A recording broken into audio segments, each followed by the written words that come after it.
लखनऊ में all India Pasmanda मुस्लिम समाज महाज की मीटिंग हुई और इस मीटिंग में तमाम मुसलमान के मुद्दों पर चर्चा हुई है। आपको बता दें कि इस मीटिंग में मौलाना शहाबुद्दीन रिजवी, ऑल इंडिया पसमानदा मुस्लिम महाज के नायब सदर वसीम रायन समेत कई मुस्लिम लीडरान शामिल हुए। मीडिया से बात करते हुए मौलाना शहाबुद्दीन रिजवी ने कहा कि 4 बार उत्तर प्रदेश में समाजवादी पार्टी की सरकार रही है और 5 बार बसपा की सरकार रही है। दोनों ने ही सिर्फ मुसलमानों का वोट लिया है, उनको हिस्सेदारी नहीं दी। बीजेपी को हम लोग वोट नहीं देते हैं, फिर भी जितना कम वोट उनको मुसलमानों ने दिया है उसे हिसाब से उन्होंने कई बोर्ड के सदर पसमानदा के बनाए हैं और मुसलमानों को हिस्सेदारी फिर भी दी है। शहाबुद्दीन रिजवी ने कहा है कि अब मुसलमान तभी समाजवादी पार्टी और बहुजन समाजवादी पार्टी कांग्रेस को वोट करेगा जब उनको संगठन और टिकट में हिस्सेदारी मिलेगी। लखनऊ में पसमानदा मुसलमानों की हक के लिए एक प्रेस कॉन्फ्रेंस करी गई है। इस प्रेस कॉन्फ्रेंस में मुसलमानों के तमाम मुद्दों पर चर्चा करी गई है। ये कहा गया कि तमाम सेकुलर पार्टियां हैं वो लगातार मुसलमानों को वंचित रख रही हैं, वो लगातार 27 में उनको टिकट दे, संगठन शामिल करें। हालांकि पूरे मामले में बात करने के लिए मौजूद हैं पसमानदा मुसलमान के उपाध्यक्ष हैं वसीम रायन जी। आज हम लोग प्रेस कॉन्फ्रेंस कर रहे हैं, मुख्य मांगे क्या क्या आप लोगों की क्या हिस्सेदारी मांग रहे हैं आप?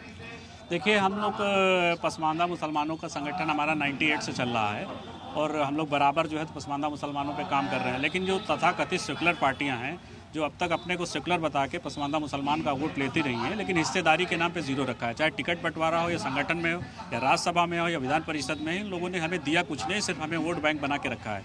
तो हमारी ये डिमांड है कि जो भी पार्टी हैं हमारा वोट ले रहे हैं तो हमें हिस्सेदारी दें। अगर हिस्सेदारी नहीं देंगे तो जो पार्टी हमें हिस्सेदारी देगी, हमारा सेकुलर कम्युनल से कोई लेना देना नहीं। जहाँ हम वंचित समाज हैं, हमारा समाज हर चीज़ में पिछड़ चुका है, समाज को आगे लाने के लिए हम लोग बराबर प्रयास कर रहे हैं। जहाँ भी हमें जो पार्टी जो सरकारें हमें हिस्सेदारी देंगी हम उसके साथ चले जाएंगे। इसी के लिए आज हम प्रेस कॉन्फ्रेंस रखे हैं और सारी पार्टियों से डिमांड कर रहे हैं कि जो भी पार्टी हैं हमारा वोट लेते चले आ रहे हैं। अगर समाजवादी पार्टी की बात करें तो 4 बार सरकार बनाने में पसमानदा मुसलमानों का अहम रोल रहा है, लेकिन आज तक किसी पसमानदा मुसलमान को राज्यसभा जाने का मौका नहीं मिला है।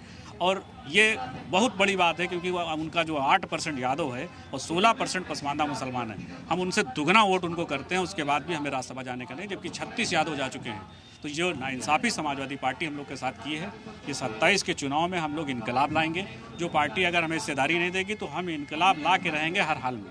बात करके बीजेपी की, तो बीजेपी भी सबका साथ सबके सम्मान की बात करती है, सेकुलर पार्टी अपने को मानती है। लगता है कि कहीं ना कहीं बीजेपी ने भी छला है। देखिए, भारतीय जनता पार्टी को हम कुछ नहीं कह सकते हैं क्योंकि हमने वोट नहीं किया है। हमने वोट सेकुलर के नाम पे जो है तो सपा बसपा कांग्रेस को किया है। भारतीय जनता पार्टी को थोड़ा बहुत वोट हमने दिया है। अगर 1-2% दिया तो उन्होंने 3 लोगों को आयोग में अध्यक्ष बनाया है, 1 को मंत्री बनाया है। हम उनका शुक्रिया अदा करते हैं कि उन्होंने बिना वोट के इतने लोगों को बनाया है। लेकिन आबादी के हिसाब से जिस दिन अगर भारतीय जनता पार्टी भी अगर हमें हिस्सेदारी देगी तो हमें भारतीय जनता पार्टी से भी कोई गुरेज नहीं है, हम लोग वहाँ भी जा सकते हैं। आपका मानना छला गया है मुसलमानों को, वो बसपा ने छला है और सपा ने छला, आपका ये मानना है?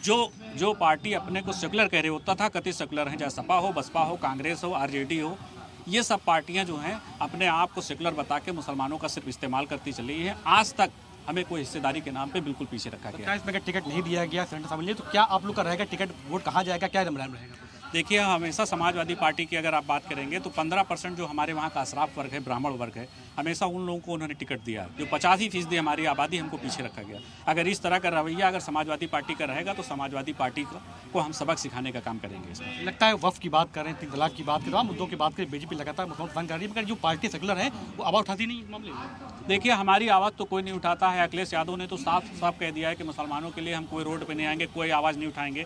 अब उसके बाद भी अगर मुसलमान उनको वोट करे तो मुसलमानों को सोचना पड़ेगा। हम लोग सोच रहे हैं पसमानदा मुसलमानों से यही कि जहाँ पर हमें हिस्सेदारी मिले उस पार्टी को वोट करें और ये जो तथाकथित सेकुलर हैं इनके जाल से निकले और अपने नेता पैदा करें, क्योंकि किसी के पीछे चलने से कुछ होने वाला नहीं। बात करने के लिए जैसे तो ये हमारे साथ पसमानदा समाज के राष्ट्रीय उपाध्यक्ष अनीस रहनी साहब, तो पे कहना है कि जो पार्टी इनको संगठन में और टिकटों में परिषद वोट देगी या कहीं ना कहीं वोट देगी या कहीं को प्रत्याशी बनाएगी, उसी के साथ जाएंगे। हालांकि बाकी जो पार्टियां लगातार उनको कहीं ना कहीं वंचित कर रही है, उसके खिलाफ लड़ाई लड़ी जाएगी। कैमरापर्सन रमण साथी अहमद, जी मीडिया, लखनऊ।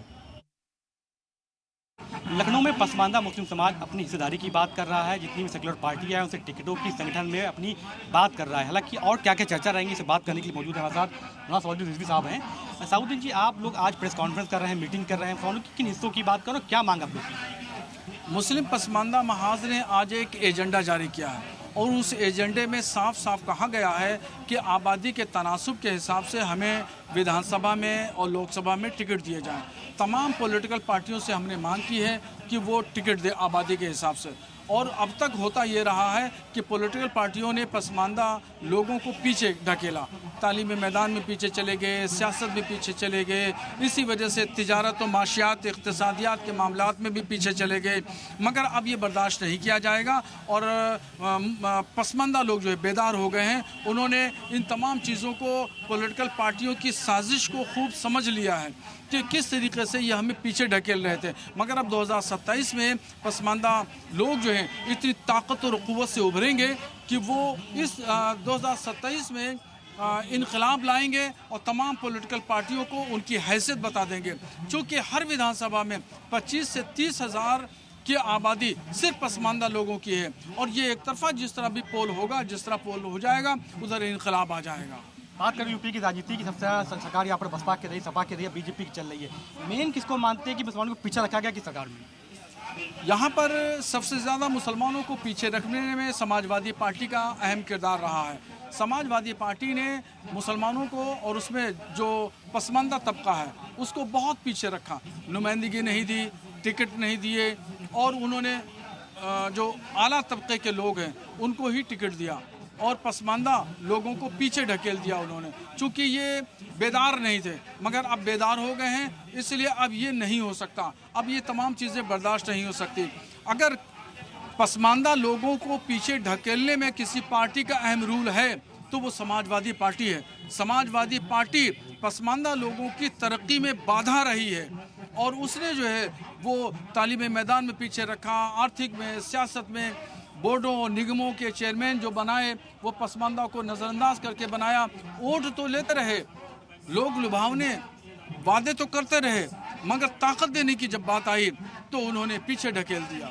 सपा की बात करें, सांसद इकरासन साहब हैं, वहाँ से इकरासन के ऊपर अब टिप्पणी करी गई, कोई सामने नहीं आया। अभी दिलपत यादव के ऊपर राणा ने टिप्पणी करी, उनके साथ मारपीट भी होगी। लगता है कि भेदभाव किया जाता है कहीं ना कहीं। बिल्कुल इस तरह के वाक़यात होते हैं और जो अफसोसनाक हैं, ऐसा नहीं होना चाहिए। इकरा हसन पे जो टीका टिप्पणी की गई वो भी गलत हुआ।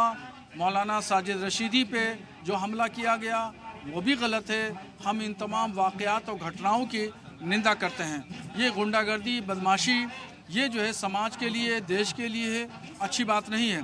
अगर मुद्दों का, नज़रियों का इख्तलाफ हो सकता है, वो बातचीत के ज़रिए, डायलॉग के ज़रिए, बातचीत के ज़रिए मसले का हल किया जा सकता है। मारपीट करना, ये जोतकोप करना, ये उलमा की तौहीन है और ये तौहीन जो है वो मुस्लिम कौम बर्दाश्त नहीं कर सकती। आगे थोड़ा सा ये है कि बात करें भाजपा की तो कहने कि वक्फ बोर्ड को लगातार कब्जे की बात चल रही है, बदला जा रहा है और कहने की मदरसों की बात करें तो लगातार मदरसों को गिराया जा रहा है। इस पर क्या स्टैंड लेंगे? वक्फ से गरीब मुसलमानों का कभी कोई भला नहीं हुआ।